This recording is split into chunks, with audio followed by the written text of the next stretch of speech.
In the snowy mountainous wilderness of Canada's far northwest lies the Nahanni National Park Reserve. Established in 1972, the reserve consists of 11,600 square miles of wild rivers, canyons, and waterfalls, a place of such natural beauty that it was designated a UNESCO World Heritage Site just 6 years after it was founded. Yet, the park's spectacular views and unmatched serenity mask a dark and sinister past, one filled with tribal warfare, mysterious disappearances, and gruesome murder.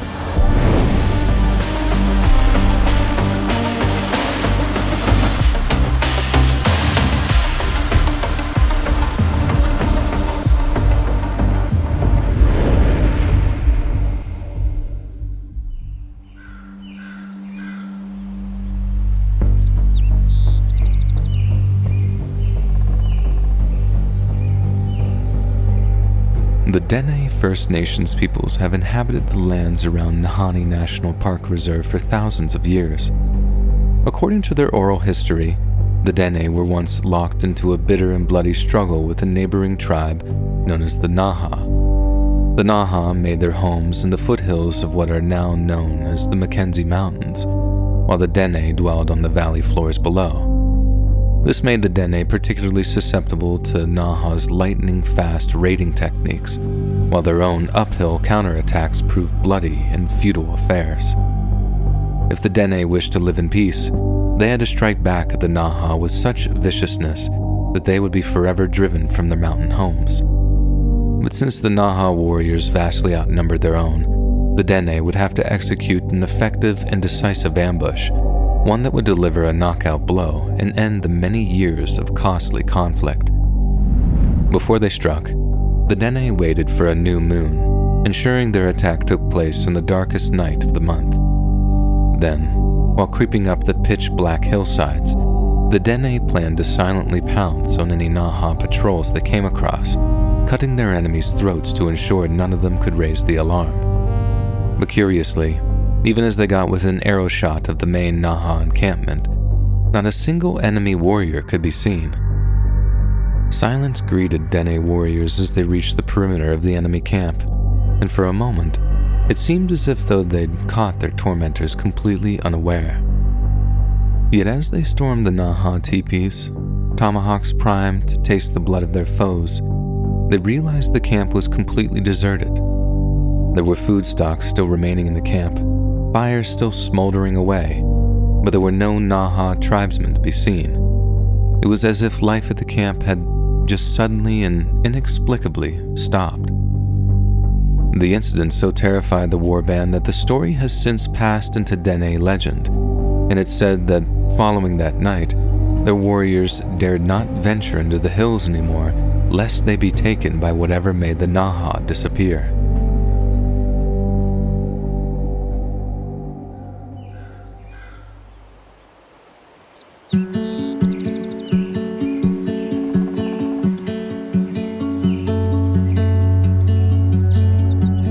Hundreds of years later, the promise of gold prompted the arrival of European settlers in the area, but as the trickle of migrants became a torrent of prospectors, some of their numbers seemed to vanish into thin air.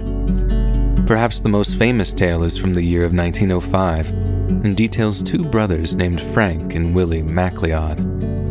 Frank and Willie traipsed through a brutal northwestern winter until they reached a place known as Gold Creek. And after a few weeks of panning and searching, they were rewarded with a sizable amount of gold. The following spring, the brothers returned to Nahanni to collect more gold, only this time, they were accompanied by a small team of fellow prospectors. The weather was more favorable, they were in a larger group, and each man was more than capable of surviving the frigid tundra. Yet not a single one of them were ever seen again. 3 years later, the MacLeod's younger brother led a team up into the mountains, intent on uncovering the fate of his older siblings. Their only discovery were two skeletons at a creekside camp down in the valley. Both victims appeared to have their heads torn off. From that day forth, the valley had become known as Dead Men's Valley, while the creek has earned the rather uncreative nickname of Headless Creek. Yet it wasn't just the unfortunate MacLeod brothers who mysteriously lost their lives in the park during the early 20th century. At the behest of a large mining corporation, a Scottish mining engineer had visited Nahanni shortly after the MacLeods went missing. His goal was to survey a potential mining site and was being paid handsomely for his work. But for some reason, the engineer failed to return in order to collect his pay. A search party was sent into Nahanni in order to bring the engineer home alive, but not a single trace of him could be found. Then, when the search party returned, they brought with them a chilling story indeed. In order to aid their navigation of Nahanni's hills and valleys, the search party had enlisted the help of some guides from the Dene tribe. But when the search team asked their guides to take them up into mountains the engineer had been tasked with surveying, the tribesmen flat out refused. Later reports suggested that the tribesmen were terrified at the prospect of going up into the mountains, especially after sundown, and threatened to abandon their guests should they attempt to climb them. But when asked what exactly scared them so much, the tribesmen seemed unable or unwilling to explain. Over a decade later, in 1917, a Yukon-based prospector by the name of Martin Jorgensen wandered into the hills around Nahanni. He'd heard of many other gold hunters striking it rich in the area, and having exhausted all options in his native territory, he packed up and moved out into the hills in search of his fortune. A few months later, Martin apparently wrote to his family, informing them that he had stumbled across the biggest gold vein he'd ever seen, and promised them that they'd soon be some of the wealthiest people in all of Yukon. The letter was the last Martin's family had ever heard from him. Another search party was sent into the hills, only this one found the man that they were looking for. Martin was found leaning up against the smoldering wreck of the cabin he'd been renting, his head having been torn clean off. Some have suggested Martin's murder was perpetrated by those envious of his gold discovery, and that the number one suspects should have been whoever came in possession of his gold claim. Yet shortly after he was murdered, local newspaper reports began to circulate claiming that the beheading incidents were related to so-called headhunters. It's not clear if the term headhunters is a reference to bounty hunters, contract killers, or was merely a nod to the gruesome nature of the crime, but the phrasing certainly frightened those who read the article. Having firmly established a reputation as being a perilous place to explore, visits to the Nahanni National Park dropped off following the initial gold rush. Over time, it became an obscure wilderness that few people cared or dared to visit, and by the 1940s, the legends of Nahanni were in danger of being forgotten. But by 1946, Canadian mining companies had begun to cast a greedy eye over the relatively untouched Mackenzie Mountains, a portion of which are a protected area of the park. One company tasked a Calgary-based mining expert named Frank M.W. Henderson with surveying several potential mining sites. So, accompanied by his longtime partner Jack Patterson, Frank plotted a course between the sites, then hiked up into the hills to begin his work. One day, Henderson and Patterson decided to split up in order to cover more ground, but agreed to meet at a spot near Virginia Falls when the workday was over. They agreed that the first man to arrive would carve a small symbol into a large, distinctive-looking tree. That way, the other would know that they had finished their work and had headed back to camp. When the workday was over, Frank Henderson was the first to arrive at the tree, so he carved the agreed-upon symbol, then wandered back to camp to await the arrival of his partner. Yet as the hours went by and Jack failed to return to camp, Frank became increasingly worried for his friend and colleague.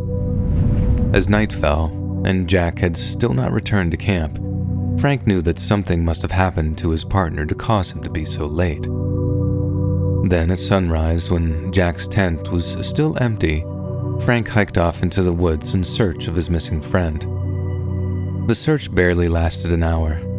As Frank walked, he began to feel an increasing sense of disorientation, as once familiar patches of forest started to feel almost alien to him. Before long, he was so overcome with fright that he rushed back to his campsite, packed his things, then fled the area with Jack still missing. Several weeks later, He returned to the Nahanni National Park to search for his missing colleague, but like so many others who'd gone before him, there was no trace of Jack Patterson to be found. But even on that second visit, with a veritable platoon of men in tow, Frank still felt that same inexplicable terror creeping upon him. That night, Frank and the search team were awoken by a group of First Nations men who rode into camp and warned of something terrifying. The men claimed that they had spotted pale, ghostly shapes moving along the valley below, and that the search party should join them in fleeing the area. Naturally, Frank and the team obliged the young men, packed up their things, then hiked out of Nahanni, never to return. To use Frank's own words, there is absolutely no denying the sinister atmosphere of that whole valley. The weird, continual wailing of the wind is something I won't soon forget. Over the years that have followed, there have been countless other reports of similar deaths and disappearances occurring in the Nahanni National Park. It should also be noted that plane crashes are so common among a section of the Mackenzie Mountains that the area has earned the nickname Funeral Range. So, why are such mysterious and terrifying events so common in Nahanni National Park? Aside from the fact that the place consists of such unforgiving terrain, Nahanni is home to some of the most deadly and active predators in the world. Nahanni is a wilderness in the very sense of the word, and food is scarce for all those that wander its hills. A hungry bear or wildcat would have no issue with stalking and killing a human, and that might well account for some of the disappearances. Or perhaps there's some other reason why people keep dying and disappearing from Nahanni National Park. Maybe it has something to do with the disappearance of the Naha tribe all those years ago. And to solve one case would answer a 1,000-year-old question. But maybe the answer to that question is far too terrifying for us to possibly comprehend.